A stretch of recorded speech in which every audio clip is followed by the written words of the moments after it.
we've seen you do dramatic action, and now we're gonna see you doing more comedy. Can you talk a bit about, like flexing those chops and what made you excited to do it with this film?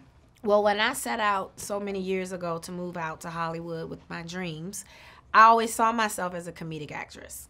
Like, when I first started booking and gigging, I was working on, guest starring on sitcoms. So I thought, wow, I'm well on my way to this life of funniness, and this career of doing funny stuff, funny movies, funny television shows, and then I booked Baby Boy. And then after that, it's dramatic role after dramatic role, and I'm 20 years later, and finally, I get to star in my own comedy. A little pre-celebration for the big day, huh? I'm making partner, baby. Time to break that glass ceiling. We all know who deserves this. Give it up for our Summit Worldwide Sports Management's newest partner. Whoa! Allie, that pass was actually to Eddie. All right. What to you attracted you to the project to make you feel like you wanted to be a part of it? A movie like this in this climate nowadays is needed. There's a lot of this stuff wasn't addressed all those years ago. This is that now. A lot of questions might be answered. You never know. So I definitely agree. It's a story that we need to hear now. And was that something that y'all had in mind when you decided to make it happen? Yeah. I think we said it's not a remake, it's a reimagining. It's a very different movie for a very different time. Mm-hmm. I was nervous when I read the script that it was just going to be literally just a gender swap, that it was Right. going to be in the same world and all of that. That would be interesting. No, Right. and then when I read what they had done before I came on, I just saw nothing but opportunity, especially anchored by Taraji, who was involved before I came on. So, yeah. Yeah, well, I mean, they hunted me down. They begged me to do the film, and I was just like, I don't know. Honestly, it came down to the first time I just had a meeting with Adam, and we had a really cool vibe, and I was like, okay, I think this is somebody I could definitely work with. But when they told me about the film and all that, it was definitely something I was interested in, something I wanted to do, and I was hoping that it went well, So I was nervous to a degree on the Skype with him, and then next thing I know, I get the call that, hey, they want me to be a part of it. What I didn't know is that Adam went back and asked Taraji, what do you think about, Aldis? And she was like, absolutely. So I can thank Taraji for my job. I'm a big fan of yours and Taraji, so I was really excited to see your team up. And we've seen Taraji do a lot of drama and action. Would you say that her sense of humor came naturally? What excited you It is about naturally. Yeah. It's in the same vein. And this will not be the last movie that me and her are going to do. We have chemistry. Yes. We have chemistry. So we talk about Carol Burnett, Lucille Ball, Mom's Mabley. She has that sense of humor. I see his sense of humor one of two ways. Your funny is either square bricks or round bubbles. Hers is round bubbles. Hers don't land hard. Hers is bubbly. Yeah. She make the pretty girl in the front row fart when she laugh. Ha ha ha, burn. She's that. Bubbling brown sugar. She's that. You've always said that, you've looked up to like actresses like Betty Davis and, those dramatic like icons. So who were your guiding lights for comedic icons for this? There was Lucille Ball, for sure. I watched every Carol Burnett, her show, her variety show. I was huge on comedians, period. I loved Richard Pryor. I talked my dad into taking me to see Richard Pryor live on Sunset Strip at the age of 9.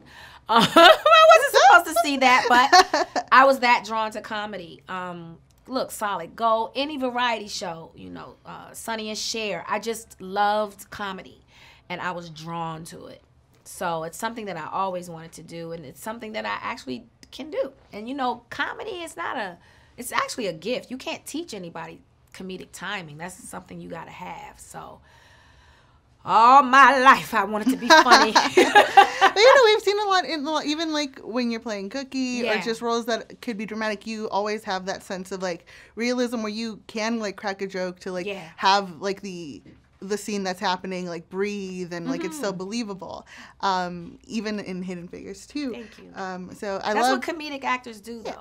And I think that's why comedians and comedic actors, they can make the transition to a dramatic actor very easily, because you know when they're being funny, they're really masking their pain. So yeah, and then when they take on these dramatic roles, they add another layer of humanity, of laughter that maybe the dramatic actor will miss, you know?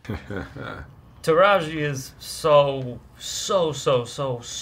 funny, which I feel like people don't maybe know yet. They're about to know, but yeah, I mean, she was making us laugh during scenes, after scenes, like all the time. And, you know, it's always a little, like, intimidating when someone who you respect so much and are such a fan of, you start to work with them. But Taraji is, like, surpassed all expectations. Yeah. She is the best there is. Yeah.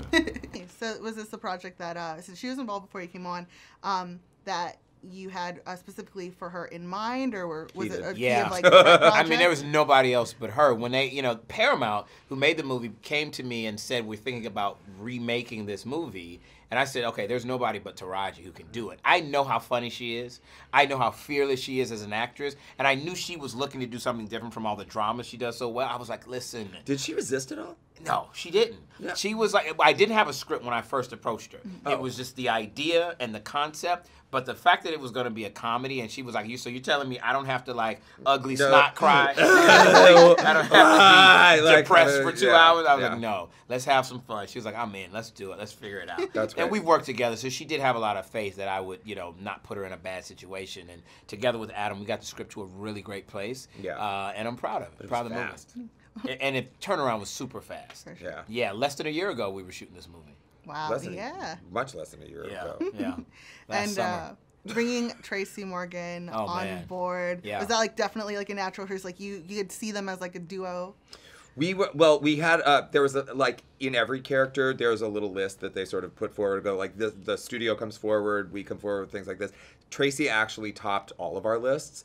And so we sort of like, well, let's just go after Tracy. Have you ever been in that situation where you're like, I want someone like Tracy Morgan, and then like you're like asking everybody under the sun and things like that, and then the casting director goes like, well, why don't we just ask Tracy Morgan? Yeah. And I was like, oh shit, okay, so we did. So yeah. Amazing. Would you consider having the gift to hear the opposite gender's thoughts a gift or a curse? Is there maybe a moment or memory where you would want to go back in time and maybe hear the thoughts of someone of the opposite gender? Yes. Her name is Portia. 6th grade, 7th grade. I wonder if she liked me. I know I wrote one of those letters. You want to be my girlfriend? Check yes, check no. She checked no. Then I started aiming for her head in dodgeball. You get 10 points if you hit the pretty girl in the head with the dodgeball. Tracy said he'd go back to 6th grade and see if his crush really did like him or not. I was about to go back to my first relationship, and I think I was like 20, 18 or 20. No, I think I would go back to the very first time I signed a contract on my very first TV series, so I could see how much I was really, I should have really. Yeah, like how much could I really get out of this? You know what I mean? Just push that limit. Awesome. What about you? You know, when I was in 6th grade, I had a girlfriend named Stacy Gold, and we just never quite clicked. And I feel like maybe if I had been able to just be on her level, I think I was a little immature. You think Stacy's gonna watch this? I think she is. She's gonna catch it. I think it would be really funny if she did. She's gonna slide in your DMs. You know this, right? This is what you did wrong. Yeah, I can finally make it right. Stacy gonna get you. Was there a moment in the film where you got to improv your own inner thoughts? Well, we would.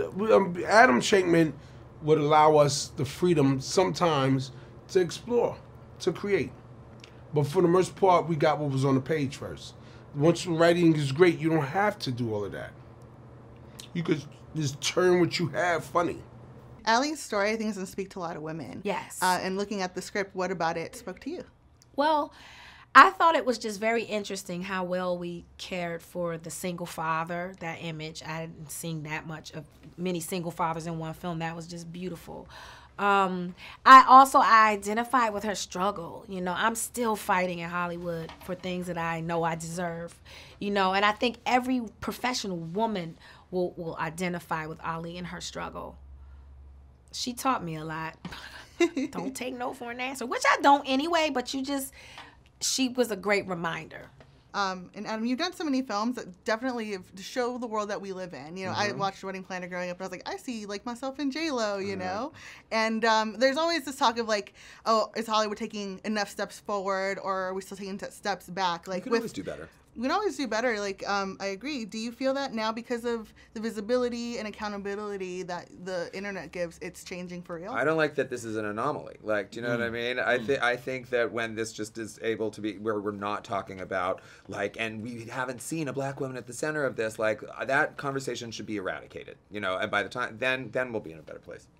Agreed. I mean, the fact that there's such a dearth of these types of movies that just happen to have, you know, like a great female actress of color at the center. That's why it's a conversation. But I agree. Black Panther changed a lot.